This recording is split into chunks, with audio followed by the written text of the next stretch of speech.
آپ نے تقریر کے دوران کہا، ان سے پوچھا گیا کہ پوسٹ مارٹم کے لیے یا طبی علاج کے لیے، میڈیکل سائنس کے لیے جو مردوں کی چیر پھاڑ کی جاتی ہے، پوسٹ مارٹم کے لیے مردوں کی چیر پھاڑ میں تو علماء کا اختلاف ہے، کس حد تک جائز ہے، کس حد تک ناجائز ہے، اس میں تو دو رائے ہیں.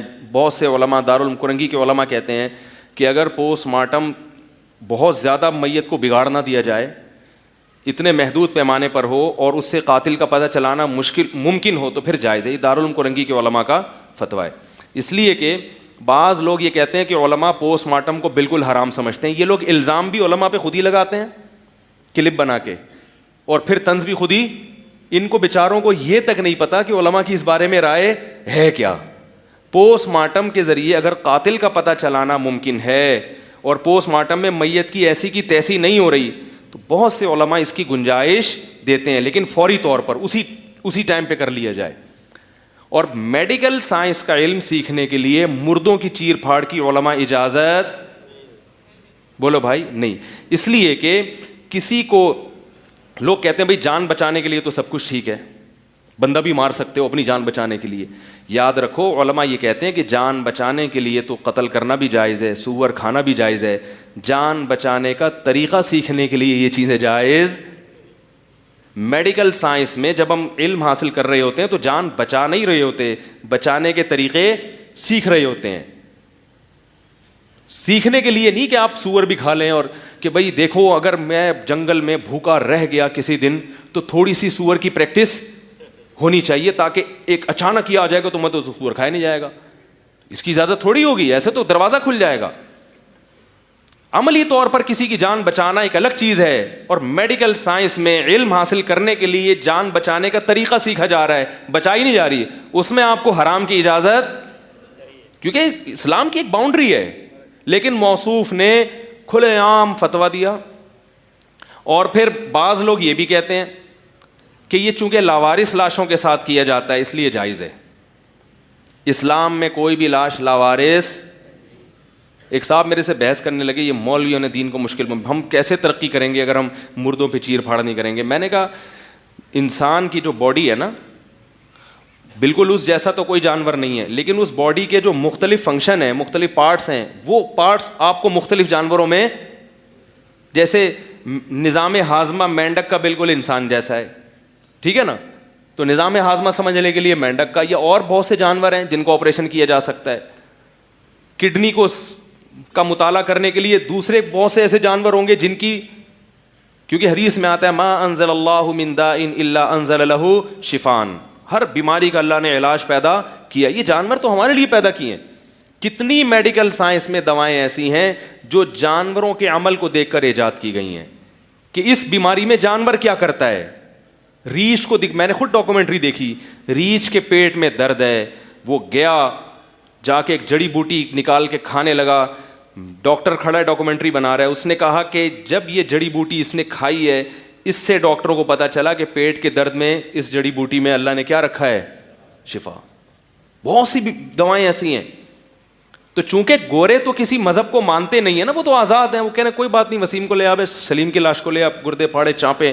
وہ مائیکل جیکسن کو پتہ نہیں کتنے ہفتے اس کا پورا قیمہ بنا کے دفن کیا اس کو، اس کے دماغ کے 4 پیس کیے ہوئے. وہ تو کسی چیز کے پابند نہیں ہیں.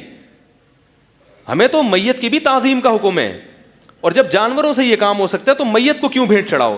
اور پھر بھی اگر آپ کہتے ہیں کہ میت کو بھیٹ چڑھا سکتے ہیں، پھر آپ اپنی والدہ کا جنازہ جا کے ہسپتال میں پیش کریں،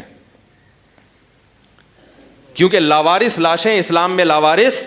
اگر کوئی بوڑھا مرتا ہے، اس کی کوئی اولاد نہیں ہے، تو جو بھی اس لاش کو دیکھے گا شریعت میں وہی اس کے بیٹے کا قائم مقام، وہ اس کو ایسے عزت احترام کے ساتھ دفن کرے گا جیسے یہ اس کا باپ ہے.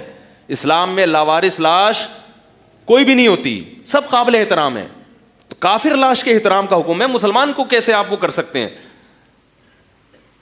تو جو بھی یہ بات کرے نا ڈاکٹر صاحب، اس پہ بقراتیاں اور افلاطونیاں پیش کرے، نہیں ایکچولی ہمیں میڈیکل سائنس میں ایکچولی تر مسلمان پیچھے رہ جائیں گے، تو ان سے کہیں ٹھیک ہے آپ اپنے ابا کو چیر پھاڑ کے لیے جیسے ہی ابا کا انتقال ہو فوراً ہاسپٹل بھجوا دیں، اور چھری چاپڑ لے کے کیا ہو جائیں، ابا کے پیس بنائیں، لٹکائیں، جیسے قصائیوں نے گوشت کو لٹکایا ہوا تو یہ پھیپڑے ہیں ابا کے، ان کو سمجھو پھیپڑے کیسے ہوتے ہیں. جیسے آپ کے لیے میں نے کہا نا کہ آپ اپنی ماں کی لاش دیں، ایک دم آپ جوش میں آ جاؤ گے. تو یاد رکھو کوئی بھی عورت دنیا سے جاتی ہے وہ بھی کسی کی ماں ہے، اگر نہیں ہے تو وہ سب کی ماں ہے، وہ سب کی بہن ہے، وہ سب کی بیٹی ہے. میں سمجھا پا رہا ہوں اپنی بات؟ تو اس لیے جو نئی نئی فلمیں مارکیٹ میں آ رہی ہیں میرے بھائی، یہ ان کے پاس دلیل بھی. ایک صاحب نے یہ بھی دلیل دی کہ قرآن تو قصاص کی ترغیب دیتا ہے، وَلَكُمْ فِي الْقِصَاصِ حَيَاةٌ يَا أُولِي الْأَلْبَابِ. جان بچانے کے لیے اسلام جب اس کی اجازت دے رہا ہے کہ دوسرے کی گردن اڑا دو، تو جان بچانے کے لیے میت کی چیر پھاڑ کی اجازت کیوں نہیں ہوگی؟ پہلی بات تو یہ کہ اسلام نے اس کی وہ کہہ رہے ہیں اس کی ترغیب دے رہا ہے کہ گردن اڑا دو. اسلام نے قصاص کی ترغیب بولو بھائی نہیں دیا. لوگ آیت نمبر دیکھتے ہیں کہ بھائی آیت نمبر زبردست. اسلام میں اصل یہ ہے کہ معاف کیا جائے، قاتل سے قصاص نہ لیا جائے. تبھی جہاں یہ آتا ہے نا تمہارے لیے قصاص میں حیات ہے، یہ تو اس لیے اللہ نے فرمایا کہ نظام یہ ہونا چاہیے کہ اجازت ہونی چاہیے قتل کی. ترغیب اس کی ہے کہ معاف کر دو. فمن عفی لہ من اخیہ شیء فاتباع بالمعروف واداء الیہ باحسان. فرمایا جس قاتل کو مقتول کے ورثہ کی طرف سے معاف کر دیا جائے تو دیت لینے میں احسان سے کام لو. تو مقتول کے ورثہ کا لفظ اللہ نے استعمال نہیں کیا بلکہ اس کو بھائی کہا ہے کہ جس قاتل کو اپنے مقتول وارث کے بھائیوں کی طرف سے اجازت مل جائے حالانکہ وہ اس کے بھائی نہیں ہوتے. اس میں اللہ نے بتا دیا کہ دینی بھائی ہیں، تھوڑا رعایت کر لو. اگرچہ اس قاتل نے تمہارے بھائی کو، باپ کو، بیوی کو، بیٹے کو قتل کر دیا، اب اس کو سزا ملنی چاہیے، ہم اجازت دے رہے ہیں گردن اڑوا دو اس کی، لیکن ہے تمہارا دینی بولو بھائی.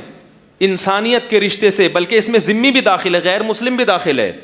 قرآن کہہ رہے اپنے بھائی کو کیا کرو، انسانیت میں تمہارا کیا ہی ہے. اگرچہ اس نے قتل کر کے جرم کیا لیکن اس جرم کی سزا دیت کی شکل میں، پیسے لے لو، کیونکہ تمہارا نقصان ہوا اس کی تلافی پیسوں سے کر لو، کیونکہ وہ مقتول تو اب زندہ بولو نا بھائی، اور مقتول خود قیامت میں انتقام لے لے گا. تم نے کیا کرنا ہے، تمہارا دینی بھائی ہے یا انسانیت میں تمہارا کیا ہے رشتہ ہے، انسانیت کے لحاظ سے تمہارا. تو قرآن قصاص کی ترغیب نہیں دیتا، قرآن کس کی ترغیب دیتا ہے؟ معاف کرنے کی. یہی وجہ ہے کہ جہاں بھی سعودی عرب میں یا کہیں بھی جہاں قصاص کا قانون ہے، مقتول کے ورثہ کو آخر دم تک کوشش کی جاتی ہے معافی پر اکسانے کی، اور یہ حکومتی سطح پہ کام کیا جاتا ہے.